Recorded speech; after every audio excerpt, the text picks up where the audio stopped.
او د صلاح الدین ایوبي رحمه الله چې کله د عیسایانو سره صلیبي جنګونه شروع وه نو یو وخت عیسایانو خپل ټول پوځونه په میدان کې راجمع کړل د دې دپاره چې په یوه حمله باندې تمام مسلمانانو ته شکست ورکړي و عیسایانو ته د کومک دپاره او بحري بیړۍ هم را روانه وه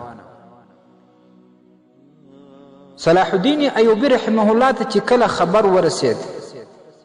ډیر زیات پریشانه سو چې د مسلمانانو تعداد هم کم دی اسباب هم نسته ورسره د عیسایانو سره به مقابله څنګه کوي د دې څخه وروسته صلاح الدین ایوبي رحمه الله بیت المقدس ته ولاړ هلته یې ټوله شپه رب لا یزال ته پر رکوع او سجده باندې تیره کړه د خپل رب سره ټوله شپه مناجات وکړي او دعاګانې یې وکړلې کله چې د سهار لمونځ وسو صلاح الدین ایوبي رحمه الله د مسجد نه بهر راووتی یو نیک او بزرگ انسان یې ولید چیرې تیرېدی صلاح الدین ایوبي رحمه الله ورته وایي هلته ورغلی سلام یې ورته واچوئ هغه ته وایي چې حضرت داسې خبر موږ ته رسېدلی دی چې عیسایانو خپل پوځونه را جمع کړي دي او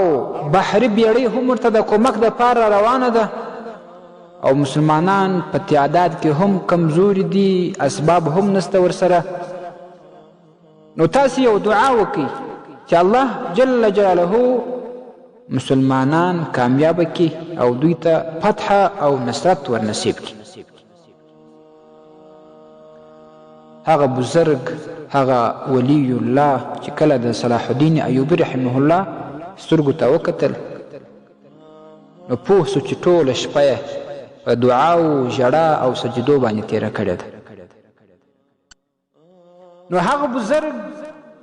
صلاح الدین ایوبي رحمه الله ته وایي چې ای صلاح الدین ستا د دغه تیرې شپې اوښکو چې کومې اوښکې تا توی کړي وې کومې دعاګانې تا کړي وې په دغه اوښکو باندې د عیسایانو د دشمن هغه بیړۍ غرقه سوې ده ستا دغه اوښکو ستا دغې دعاګانو د عیسایانو هغه کومکي بیړۍ په بحر کې غرقه کړې ده سبحان الله صلاح الدین ایوبي رحمه الله خوشحاله هم سو او بیا هم شکمن و چې دته څه معلومات را ورسېدي ځکه چې د هغه لیرې وطن څخه ماته لا چې زه د پوځ مشر یم سپهسالار یم ما ته په سختي باندې دا حال رسېږي دا یو فقیر بزرگ سړی دی دته څنګه خبر ورسېد هغه صاحب نظر و هغه ته خبر رسېدلی چې کله په حقیقت کې صلاح الدین ایوبي رحمه الله حال وکړي بله ورځ راتلونکې ورځ خبر را ورسېد چې د دشمن هغه بیړۍ په بحر کې غرقه سوې ده کم سامان چې ورته را روان دي کم خلک پوځ چې نور را روان دي هغه ټول په بحر کې غرق شوي دي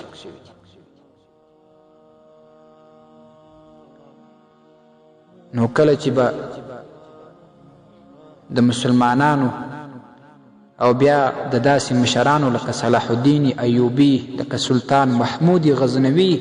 رحمه الله جنګونه و د غیر مسلمانانو سره هغو به د مسلمانانو د نصرت دپاره د اسلام د نصرت دپاره دعاګانې کولې او رب العزال ته به لاسونه اوچت کړل الله تعالی به د دنیا د جغرافیه ورته بدله کړل اوس موږ او تاسې یو سترګې مې د خوبه ډکې دي موږ او ستاسې سترګې د خوبه نه خلاصېږي شپه به چیرې الله ته په ژړا او په عبادت باندې تېروو نو ګورې د کامیابۍ دپاره د فتح او نصرت دپاره طالبانو دا شي ته ضرورت دی موږ او تاسې به د رب العزت څخه فتح او نصرت غواړو تمام شپه به په ژړا او په عبادت او په اوښکو باندې ورته تېروو موږ او تاسې د نن سبا دې نعمتو دې سهولتو دې پروټو دې شانو د دومره لوی نعمت څخه محرومه پاته کړي یو.